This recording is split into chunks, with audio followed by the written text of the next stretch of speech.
Well, hey, and welcome to part 3B, I think, of the Your Model Railway Village series. Here we have the constructed station house, as you can see. It's been, I think, a week now since I finished building it, maybe a little bit more. So it's definitely all good to go and ready to be painted and stuff. A little bit of an odd thing, something I've noticed, is that there's drain pipes on the front of it, as you can see, but there's none on the back. Absolutely none around the back at all, which I find a little bit strange. It's almost as if that bit doesn't matter, but well, never mind. I've got enough to do, I'm not going to worry about that. Now, painting it. Well, what do the instructions say? Not very much, I think. Let's just move that out of shot for a second. Yeah, they basically leave you to your own devices. I think it does say something about weathering it with a wash. Yeah, here we go. Natural walls. Clean plots so they use a buff coloured acrylic paint. It doesn't even say what colour. It just says a buff coloured acrylic paint. That's a little bit vague. That is quite vague. And there's nothing on this part either. So basically, yeah, it's really not very helpful when it comes to painting it, unless you want it to look like that, the absolutely awful, luminous, glow-in-the-dark red. You're left to do the research yourself, and that's what I did. That's exactly what I did. But it took a long time. It took 2 or 3 days, actually, to look into it. We know that it's a Victorian building, or thereabouts, and we know that the whole thing is set in the 60s, not that that really makes any difference. Being set in the 60s kind of prevents you from doing anything too modern. You know, I doubt there'd be something made out of carbon fibre with grass on the roof. But it also allows you to go right back to Victorian times and Georgian times and Anglo-Saxon times, whatever. So, yeah, I did my research. I looked into colours for this, and, well, I was just overwhelmed. Just take a look at these screenshots. As you can see, there's heaps of colours, absolutely loads, and to make it worse, there's colours by Tamiya as well, and there's loads of them too. And then of course you've got to decide whether you're going to use acrylic or whether you're going to use enamel, and basically there's not masses of difference. The enamel, I would say, is the more professional choice. But the acrylic's really good too, and the acrylic is perfect for beginners. It's also pretty flexible. You can clean it with water. But enamel is quite professional. You can thin it down using thinners, and you can put it into an airbrush, and you can spray it on. And well, you can do that with the acrylic though as well. You can do that with the acrylic. So there's really not much difference. I struggled to find the advantages and disadvantages to either. I think what's much more important is what your local shop has. You know, your local model shop might not have number 88 in acrylic or 88 in enamel, so you just have to make the most of what you've got, basically. I think that's much more important. So what I did do, because we are going to be finishing this so professionally, is I wanted to test the paints I got. I wanted to test them. And so to do that, I went and bought this. Ta-da! Yeah, here we go. This is just another model available from the Airfix range, and it's actually part of the World War II series of stuff. You know, the World War II dioramas. It's called European Ruined Workshop. And the reason I got this is because it's basically just a gigantic lump of white plastic. So it's perfect for me to test out different colours of paints on. It's a ruined building. Excuse me. It's designed to be used in a World War II diorama, as I say. It is European. It might not exactly be, you know, late Victorian or anything like that, but it's okay because we're not really going to be putting it on our layout. It's nothing to do with it. But I could add it to my proper layout once it's finished, maybe. I don't know. But I thought it's pretty good because if you look at the brickwork, if you look at the colour, it's very, very similar to what they want the station house to be looking like. Just look at that. I know it's really small and you can't see it very well, but that station house there is very red, very red, with little patches of cream, little patches of moss, little patches of brown, the odd broken brick, the odd cracked brick, stuff like that.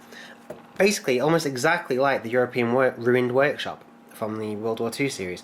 And what's really good is it tells you what colours to use, you see.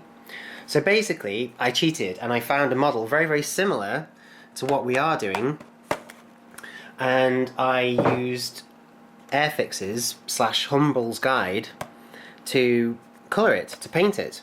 So there we have the European Ruined Workshop and some paints.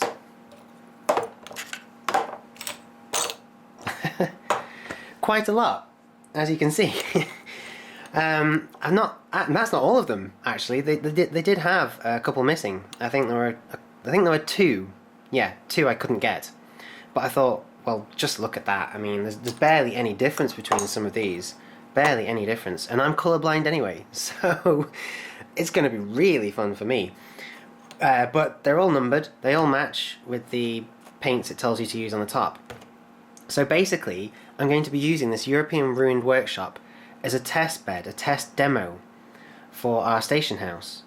And then once I get this right, and I'm happy with this, I will apply exactly the same techniques and the same paints to our station house. Now, pushing all this to one side, I do have something else to show you as well. I went out and bought some satin coat. This is something else you can buy by Humble, and well, they do a whole range, to be honest. They do a glossy one, they do a satin one, and they do a matte one. The satin is, as you can imagine, is in the middle. It's kind of like paint for your house. The glossy is very, very glossy. It's very shiny. The satin is sort of in between, and the matte is really dry and totally not shiny at all. A way to imagine what the finishes are like is if you think of a car. So if you think of, you know, a Ford Focus or a Mercedes or whatever, if you can picture the metal, that's a glossy finish. That's really shiny. And then if you can picture the like the plastic trim that goes around the wheel arches or around the bumper, that's sort of like a satin. And then I suppose matte would be something like the tyres, maybe. You know, the actual tread, not the shiny outer wall that says Continental or Pirelli or whatever. I'm talking about the tread, the bit that is rough and dry and, yeah, totally not shiny at all. And I got the satin coat because the tiles on our building, I'm going to have to find a better picture of it for you, aren't I? There's not really a... Yeah, I suppose that's the kind of best photo there is of it. But the tiles, I thought, might benefit from being a little bit shiny. But I'm not too sure. I'm undecided. I might not apply it. Something else I also got... See, look how well that sits in there. Fantastic. Something else I got was some thinners. You can buy these in small bottles, or you can buy them in really big ones.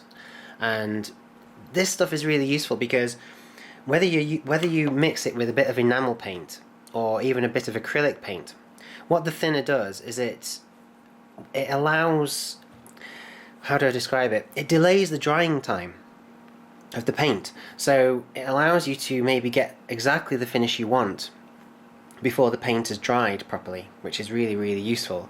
And thinners are also essential if you're going to use an airbrush. Now, I haven't ever done any airbrushing, but I'm going to. I'm going to start doing some airbrushing because parts of the new layout are going to need that quite soon. So I will be looking into airbrush kits soon. I know loads of you already have done tons of airbrushing, and so if you've got any hints and tips, please let me know. If there's anything you can recommend, do comment. And yeah, if you add thinners to paint, whether it's enamel or acrylic, then that allows you to get the right consistency to put into your airbrush, you see, to gently spray all over your model. So I got some thinners. It's also useful for cleaning brushes, obviously. I mean, you don't have to use it to clean brushes. You can use white spirit, you can use methylated spirit. I'm talking about enamels. And if it's acrylic, well, water will do. You can even just use water. So that's the thinners. And I also got, because loads of people asked about it, I got some liquid poly. So if I just take the cap off, oh, these child-proof caps, I really struggle with them. I genuinely do struggle with them. There we go. So as you can see, it's just on a very fine brush. Well, it's not actually that fine, is it? But you don't have to use the brush. You can apply it with your own brush. and I had quite a few people ask about liquid poly. It is very... Whoa, gosh, the smell. Gosh, I'm going to be high as a kite. The liquid poly is very professional. I do recommend it, definitely. You don't have to buy it by Humbrol. There's loads of manufacturers. In fact, I do have another manufacturer. I do have some more somewhere else. I can't think. I think it's downstairs with all the railway stuff. But people asked to see me work with liquid poly, so I'm going to show you that in the next building, the next kit or whatever. I also got some of these, some brushes. These are from Hobbycraft. They're just basic. They're just basic nylon brushes. And the reason I got these is because there's a nice big flat brush there, you see. And I thought, well, that would be really useful to do the roof. You know, they're nothing special, but they were so cheap that I can experiment with paints. I can experiment with mixing, and I can basically just throw them away at the end if I want to. I don't need to worry about cleaning them or keeping them in pristine condition. I think it was £2 for all of them, so yeah, I'm not going to worry about that. And then talking of mixing, I got a little mixing palette as well. I'm not mentioning any small artists this time. And if you don't get that joke, if you don't get that reference, then you need to go back and watch some of my older videos. But I've got a little mixing palette. Basically, this will allow me to put little bits of, not liquid poly, little bits of thinner in there, maybe mix it up with some paint, maybe mix another colour in there too, just to get exactly the right paint I want. And that was only 50p. I mean, you know, it costs more than that to get a chocolate bar from WH Smith. So that means you need some droppers. And again, these are also from Hobbycraft. I think it was £1 for 2 of them. And these are brilliant for just mixing paints and for mixing, well, anything you want. You know, I could take some of the thinner stuff out there, and then I could put it into the little palette, mix it with some paint, and just wash it out afterwards once I've finished, you know. Just useful. Really, really useful. So there we go. I've definitely got quite a project on my hands now, haven't I? All of these paints, all of these accessories, it all came to over £40. It was about 45 quid or something like that. So, yeah, don't worry, I've made a note of it. I've made a note of it. I didn't need to buy this, but I just feel that it's more professional too. Let's just get it open and have a quick look at it. There's polystyrene everywhere. Oh, I'm gonna regret this. Yeah, I hate this kind of polystyrene that goes everywhere. Yeah, look, wow, gosh. Okay, I was not expecting that. It's already assembled for me, it's already done. It's just resin. It's resin. It's a resin building. Look at that. My gosh, it's even come with accessories. It's even come with like window frames or something. Look at that. Okay, totally was not expecting that, people. I thought it would be a plastic kit, but it's not. It's resin. It's one solid, massive resin cast building. Perfect for a diorama. But it's okay. I am still going to coat it in a matte white acrylic, and I am still going to use it to test my paints on, and to mix colours up and then try them on the doors and to see if I like it. And if I don't, it doesn't matter, because I'm only ruining this, aren't I? I'm not ruining our actual beautiful finished station house. So, oh gosh, what a mess. Right, I'm going to tidy up then and crack on. Well, hey, and welcome back to whatever part of the video it is now. I don't know, I've lost track. You'll have to just bear with me. Here we have the European Ruined Workshop. There we go. It's been spray painted with the matte white primer outside on some newspaper, and, well, to be honest, it was it was very white in the first place, so you can't really tell very much difference. Apart from, obviously now it feels much rougher. It's perfect to be painted, basically. So, what paint are we going to start with? Well, I've looked at the colour chart for the Airfix European Ruined Workshop, and number 70 is apparently brick red. Apparently. It looks quite dark to me. So, I think we should start with brick red and see what that looks like, because we've got a whole host of other reds and earthen tones, and it may be it may be best to mix them in our little palette, so to put a little bit of each one in and then create a colour that way. I'm not too sure, because bricks usually are quite a uniform colour, you see, but you get different colours even within the same structure, and you get different colours certainly within multiple buildings. So let's try this matte one, this matte brick red, number 70. Oh, yep, I've got a spoon here to lift the top off. I will not be held responsible though if you go and ruin all the spoons in your kitchen, so don't blame me for that. But this should be strong enough. There we go, yeah. It did pop a little bit.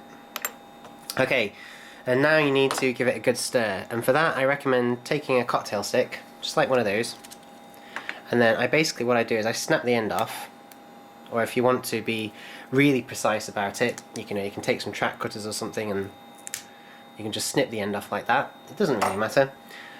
And then basically need to give it a stir, and oh, you'll feel the viscosity. Now there's a word. You'll look at that. You'll feel the thickness of the paint as you give it a stir. The official guides say to use like a figure of 8 in order to mix up the paint, but I find that, to be honest, just a circular motion, so long as you go backwards and forwards a bit, is absolutely fine. So just use the rim at the top of the paint. It really is quite thick. See, this is why you maybe might want to use some paint thinners. But I'm just going to try it without thinners first, and then I'll try it with thinners and see what the difference is. Remember, we're trying to get the perfect brick tone, the perfect colour for our fantastic station house here. So it's going to take a while. It's going to take some experimenting. See, that does not look red at all to me. It really doesn't. What's it called? Brick red. Really doesn't look brick red. Anyway, that should be stirred enough now. They say you can never stir too much, but, well, of course you can. I don't want to be here till next week. I think that will do. That seems quite runny now. That seems quite good. Oops, spilt a little bit. Not a problem. So just wipe off the excess.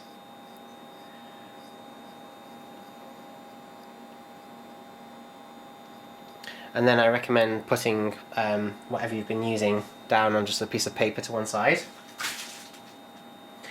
Okay, now I'm going to get a brush. Which brush? Gosh, spoilt for choice.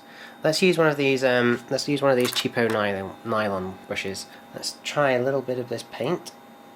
This is brick red. Okay, here we go.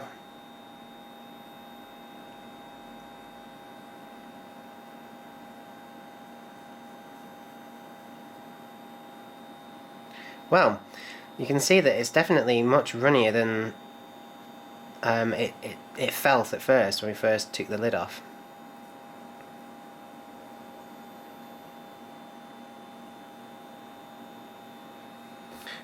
And there we go.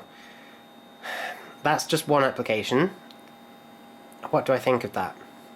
Well, I don't think it's red enough, to be honest. I think that is far too brown. Far too brown.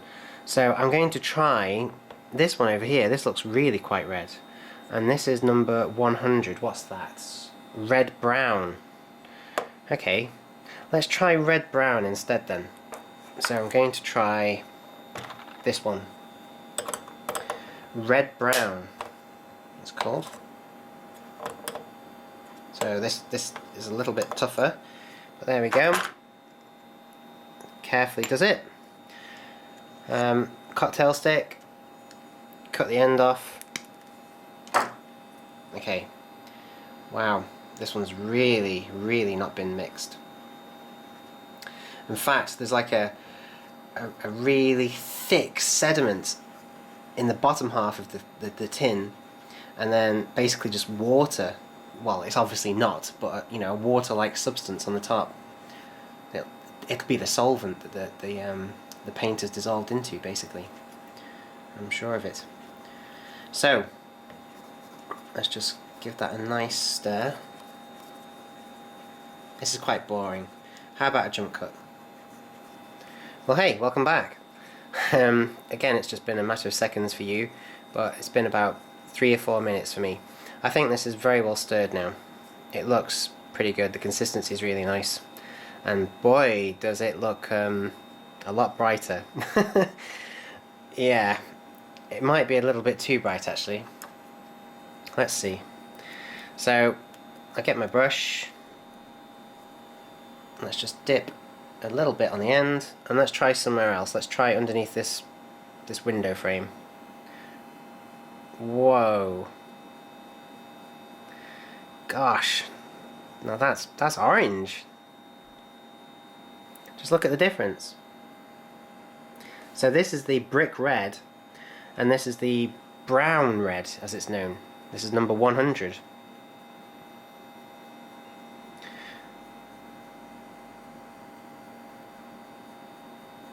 And again, don't worry about this. We don't need to get this perfect.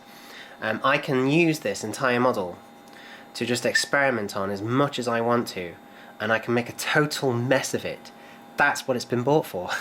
That's what it's been designed for, to make a total mess of. And then once I've finished making a total mess of it, I can just spray the whole thing white again and make it really good if I want to. It's up to me. It's up to me. But I do recommend you doing it. It doesn't have to be an entire kit. It can be just some spare plastic. Depending on what you're doing, it can even be just a little bit of plastic sprue. I mean, I've got friends that experiment on bits of newspaper. But I wanted the texture, I wanted the surface to be very similar to what we're going to do, which is why I bought this. What do you think of that, people? I mean, I know it might be hard to see on the camcorder, but I have a feeling that this one's a bit too dark and this one is a bit too bright. It's definitely too orange. Maybe we need to mix the two. Maybe we do. What else have we got? 78. What's 78? Cockpit green? I don't think so. 133. What's that one? Brown. Okay, what's that one? 73. Wine. Wow. That could be quite posh. What about 113? Rust. Well, we don't really want rust, do we?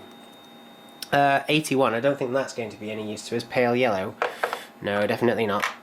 And then we've got number 27. What's 27? Sea grey. No, that's sea grey. That 27.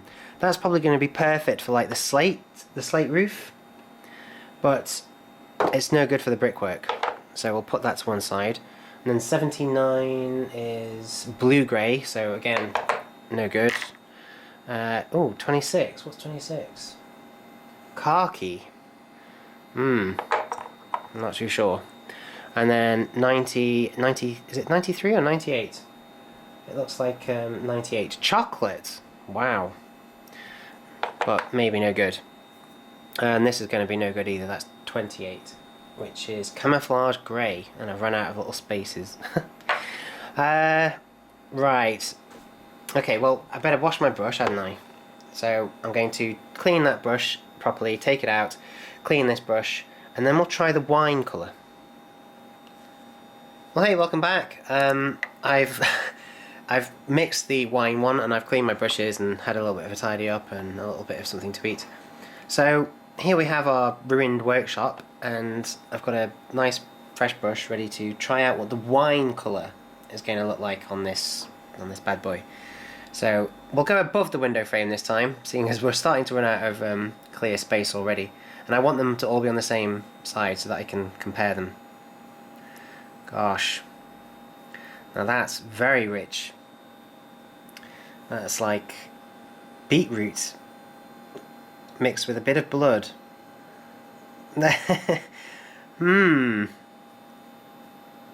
see, this is why doing this has been so useful, because if I was trying to do this on the actual proper model, then I would have made a right mess of it by now.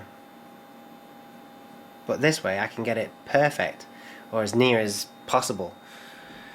So, what do we think, people? Okay, bear in mind that the wine one I've just put on is completely wet, but the other two are pretty dry. I think we can agree that this is definitely no good. The red, the wine red is definitely no good. And as for the brick red, well, it's not what we're after, is it? It really isn't. What I'm going to do is I'm going to experiment now. I've got a little mixing palette here, and I'm going to mix some of these colours up and add some of the thinners, the humble thinners. Mix them up, create a unique colour, and then see what that looks like. So I'll see you again in a second.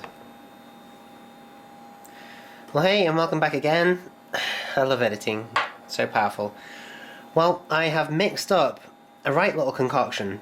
Basically, I mixed some of the red one, the wine red, with the brick red, but it didn't look quite right, so I threw in some of the brown red, number 100 as well.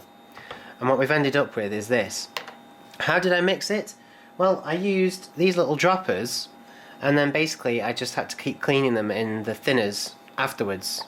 And so I have one of these dedicated for just transporting thinners, and then I have one dedicated to transporting paint, you see. And it's done a pretty good job. So all that remains is to try out this colour. I've really got no idea what it's going to be like, and I'm running out of brick space, aren't I? I don't want to spin it round to the other side because I want to compare it with the others. So I'm going to paint in between the other ones, and we'll see what it's like. It's a bit too hard to tell at the moment.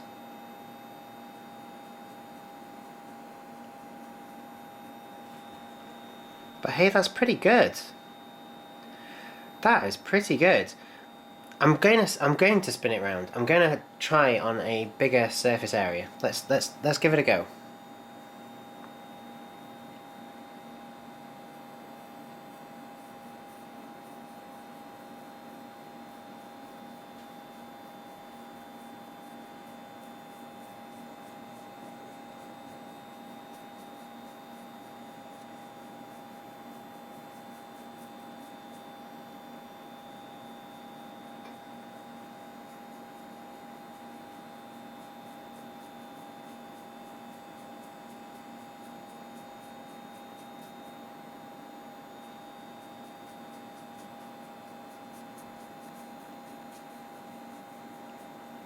Wow, I'm impressed. I think that's really quite good.